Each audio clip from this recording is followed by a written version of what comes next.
Howdy folks, this is Murray 3BarD Videos, and in this video I'm going to be showing you how I swapped out the factory forend on this particular Just Right carbine with a more ergonomic and pleasing to look at AR-15 forend. Now the particular AR-15 forend that I went with is this cheap Chinese knockoff of ALG Defense M-LOK forend. I'm not too sure what the length is on it. I think it was either like 15 or 13 inches, something like that. Now there are numerous different versions of AR-15 forends out there that have different designs and different ways to attach to your gun. This particular version has a barrel nut that has multiple holes around its circumference. The idea behind this being that you can mount the tube part of the forend to different positions on this barrel nut, and that gives you a really rough way to index the forend in relation to the receiver. And then on top of that, they give you a bunch of barrel nut shims. So those are basically washers that sandwich between the barrel nut and the barrel on the gun. And then that allows you to more precisely index the whole system in relation to the receiver on the gun. So that's how this particular setup mounts to the gun, and that's what this video is going to be about. If you happen to have a forend that mounts a different way, I'm sorry, but this video is probably not going to be much help to you. But for those of you out there that do have a forend like this, hopefully this video is helpful. Generally, this should be a relatively easy install. However, there's a good chance you'll come across one complication that a lot of Just Right carbine owners run into. And that is, for some reason, Just Right carbines require a heck of a lot more barrel nut shims than your standard AR-15 does. So generally, from what I've gathered on the internet, most people tend to find that they require around 1 to 2 millimeters worth of shims to make these systems work with their guns.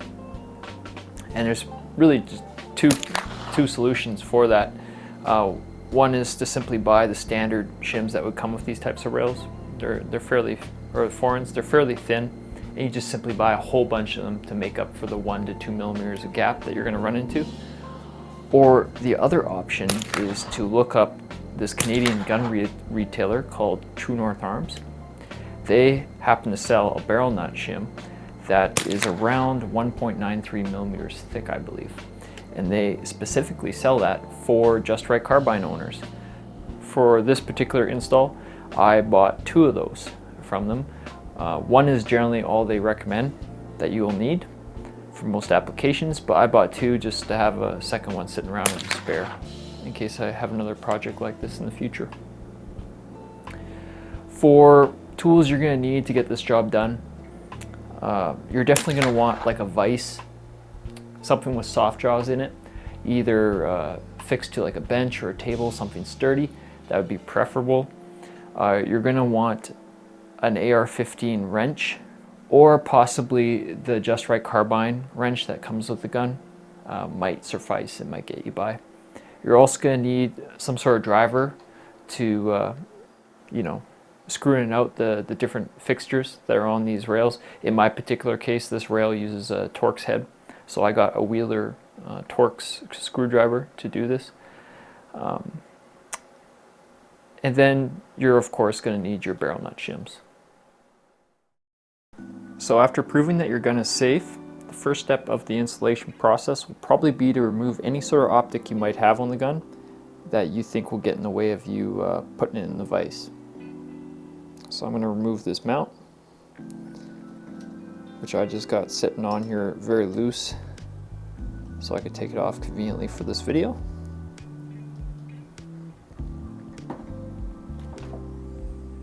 And if you happen to have a muzzle device installed on your Just Right carbine, you will definitely want to check to see if your barrel nut shims will pass over it. In this case, I am good to go. So after that, you're probably ready to take the factory forend off your Just Right carbine. To do this, you'll definitely want to clamp the receiver of your Just Right carbine securely in a vise, but in a way that doesn't damage it. So that way you can apply the proper torque to the forend here to get it apart. Now, how this forend works is it's basically two pieces, both threaded onto a single long barrel nut, and two pieces just are butted up tight to one another to hold the whole system rigid in one piece. So to get it apart, you just simply have to get one of these two pieces to come loose, and then they both are loose. There's multiple ways you can do this. Probably the easiest way is if you happen to have the just right carbine wrench. I read online that one side of it is designed specifically to work with this very large castle nut that is larger than your typical castle nut that you'll find on an AR-15. So if you have that tool, you probably want to use it on this. Most AR-15 wrenches like mine will not work with this castle nut. It's just too big. Mine isn't able to find a point on it to hook onto to crack it loose. Another option is to simply, if you don't care about the integrity of this castle nut or the forend here, because you're just gonna ditch it like me and never use it again, you could simply just put a center punch, or not a center punch, but a punch or a screwdriver or something, a chisel, on one of the lips for this castle nut and just hit it the right direction to make it come loose.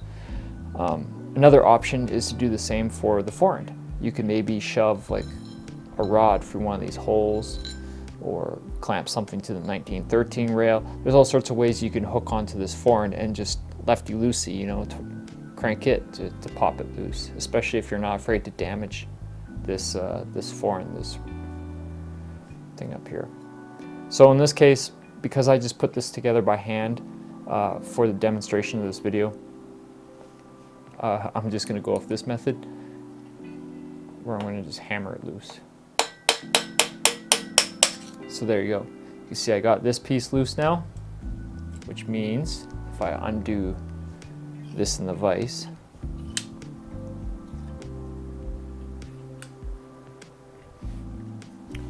the forend is also loose now.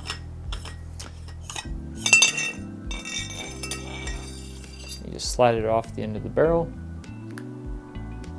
and then do the same for the castle nut.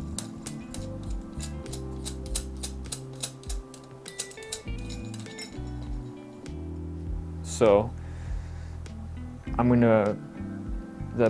the Just Right Carbine barrel nut has 4 holes on the front of it, which are designed to interlock with the lugs on your typical AR-15 Delta kind of wrench thing. So it should fit once you get it locked in, like so. And then once again, lefty-loosey, it comes loose.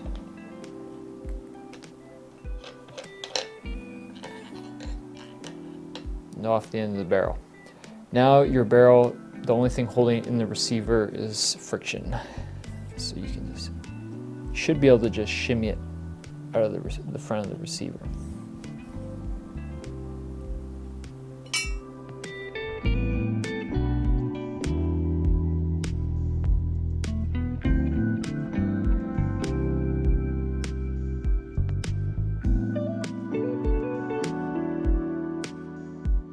At this point, you're probably ready to insert the Just Right Carbine barrel back into the receiver. If during the cleaning process you manage to get this breech area fairly dry, it might be worth your while to add some lubricant to it, not only to reduce the chance of corrosion or rust forming in the future, but also to help it slip back into the receiver. So I'm going to lock the action back, the bolt back. Oh, this is hard to do on this table. For this process, just because that'll allow it to fully insert without fighting against the spring pressure of the bolt. Now, you'll notice on a Just Right Carbine barrel there's a little keyway channel cut in the bottom of the barrel. That's there to index the barrel, feed ramps and stuff. There's a little pin in the chamber here that protrudes up it, and that intersects with that keyway. So you gotta line that up. And once you get lined up, the barrel should just shimmy in like so. Alright, at this point you're probably ready to put the barrel nut on. So you slip it down the muzzle and all the way down the barrel. And you can go ahead and thread it on to the receiver. Now you notice right there I have it threaded tight. It's butted up against the front of the receiver now. However, if you tug on the barrel, you will notice there is like a solid 1 to 2 millimeters of slop right there. So that is absolute proof, or it absolutely shows you why you need all those barrel nut shims to get this job done. So I'm going to back that off and add that 1.93 millimeter barrel shim that I bought from True North Arms.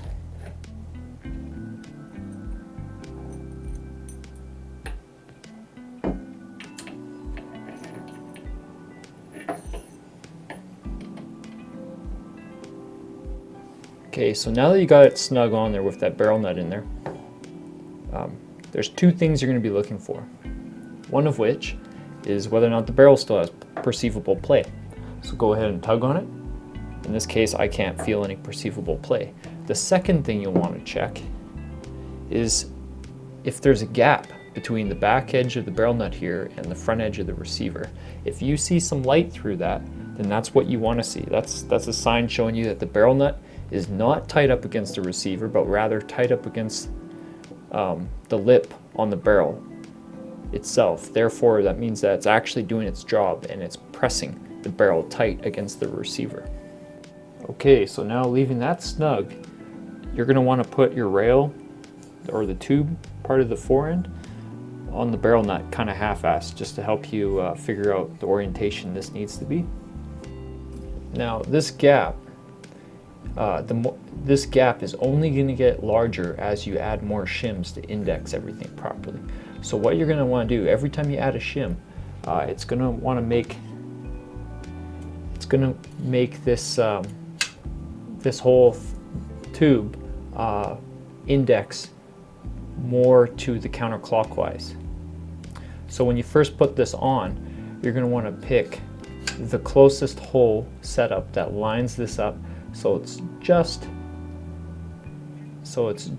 barely past the upper part of your receiver clockwise. So you can see by having it in this position, the rail is kind of lined up more at the 1 o'clock or 12:30 mark in relative to the receiver. So that way when I add the next shim on, it's probably going to be more at 11 o'clock after that. And then hopefully it's close enough that then I could proceed to just torque the barrel nut really tight, and that will have it index. By the time it gets super tight, it will index perfectly at the 12 o'clock mark. There you have it. So now what you can do is undo the whole thing. So lefty loosey. Now the barrel nut is moving, it's rotating with the tube forend. I'm going to screw it completely off. And I'm going to start adding thin shims to the system.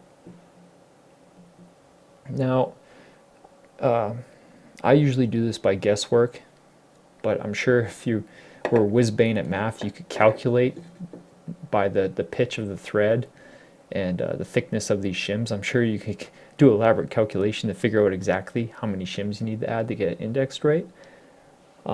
True North Arms does put on their website that how each thickness of shim roughly impacts the degree of rotation for your forend, so you can go off that roughly as well. They've done the calculations for us. I've already done this before, so I know exactly what shim to add, and that's this super thin one. So I'm going to go ahead and put it on.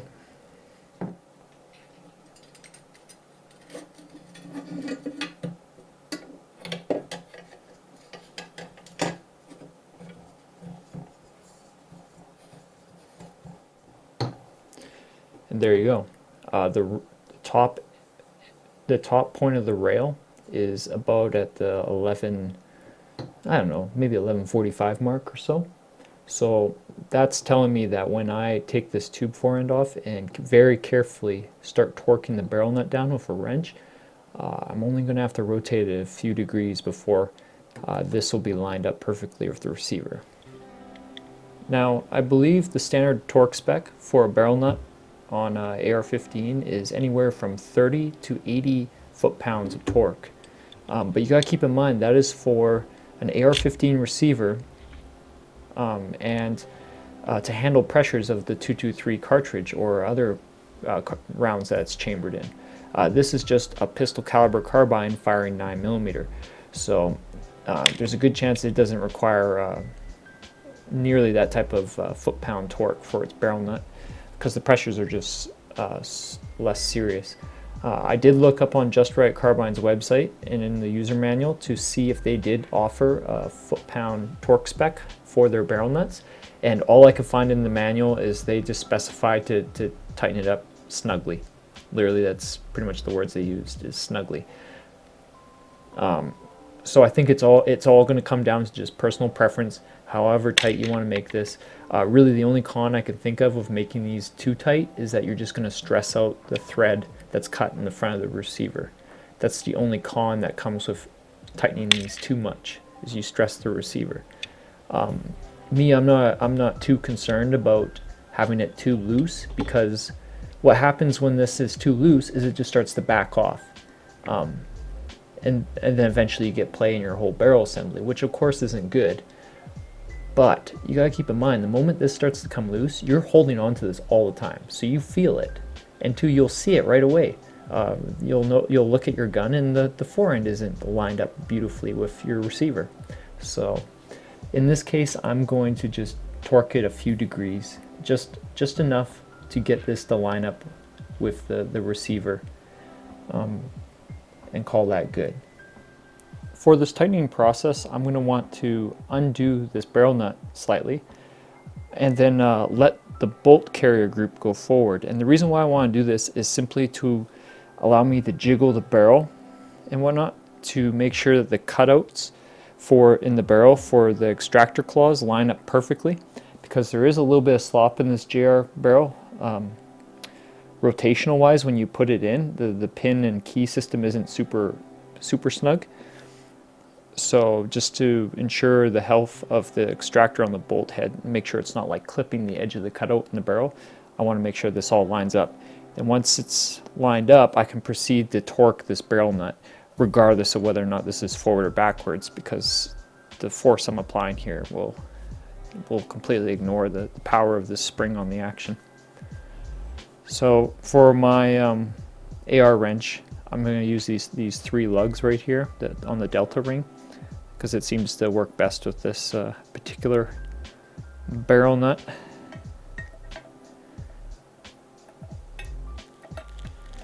I'm going to torque her loose. There you go. So now the barrel has some jiggle to it. I'm going to carefully let this forward.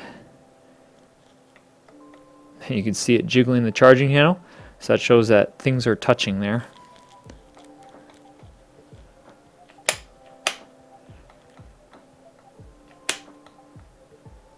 Okay, I'm going to call that good. Now, I made a mark in the oil smudge on the receiver to kind of let me know where the starting point was. It looks like it went back to the starting point just by hand. And now comes the little bit of the tricky part, the part where you just kind of torque this barrel nut, and you kind of got to go off of, for me it's mostly guesswork. I just move it a few degrees and then stop and then put the forend back on and see if that's close. I'm sure if you wanted to, you could scribe or put like tape or something on the receiver to give you a better perspective of how far it needs to rotate. I'm not going to bother doing that.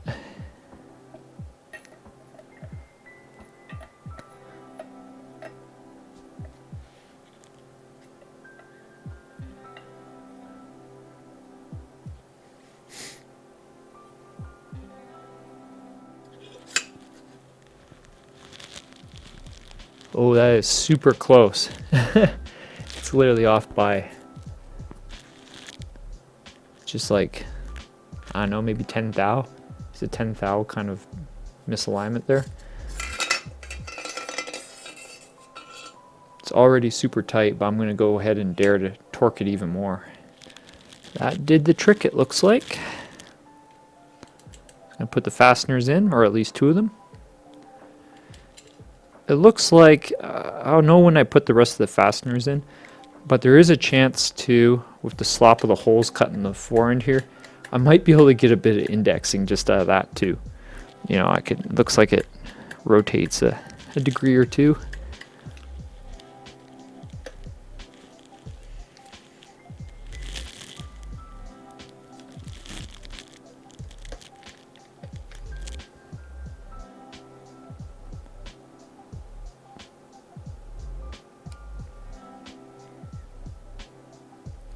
All right, I'm going to take her out and look at it.